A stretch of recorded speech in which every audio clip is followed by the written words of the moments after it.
আসসালামু আলাইকুম, কেমন আছেন সবাই? তো আজকে আমি বানাবো কলা পাতার মলা মাছের পাতুরি।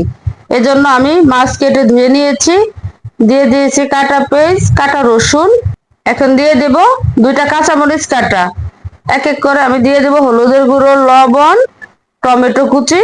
সবগুলো একসাথে আমি ভালোভাবে এখন মেখে নেব। এখন পরিমাণ মতো তেল দিয়ে আমি আবারও ভালোভাবে মেখে নেব। আমি মাছের পাতুরিটা তো কলা পাতায় করবো, এজন্য আগে আমি কলা পাতাটা সেঁকে নেব, যাতে ভেঙে না যায়।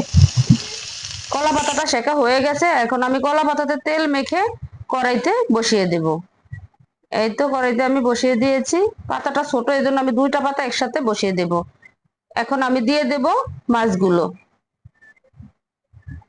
মাছগুলো আমি সুন্দর করে কলা পাতা পাতলা করে দিয়ে দেব, এজন্য আমি হাত দিয়ে সরিয়ে সরিয়ে মাছগুলো দিতে আছি।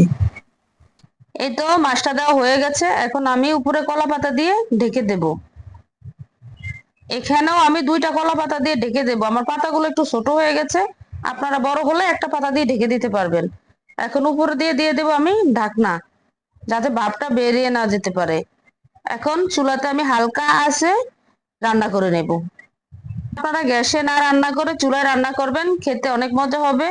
তো আমি আমার বাবার বাড়ি আসছি, এজন্য চুলাই রান্না করছি। এই তো দেখেন আমার রান্নাটা প্রায় হয়ে গেছে, আমি একটু উল্টিয়ে দেখি কেমন হয়েছে। তো অনেকটা হয়ে গেছে, এখন আমি উল্টিয়ে দেব। এই তো উল্টাতে একটু কষ্ট, উল্টিয়ে দিয়েছি অফ ক্যামেরায় আমি। দেখেন রান্নাটা আমার হয়ে গেছে। তো কেমন হয়েছে জানাবেন। ভালো থাকবেন। আসসালাম।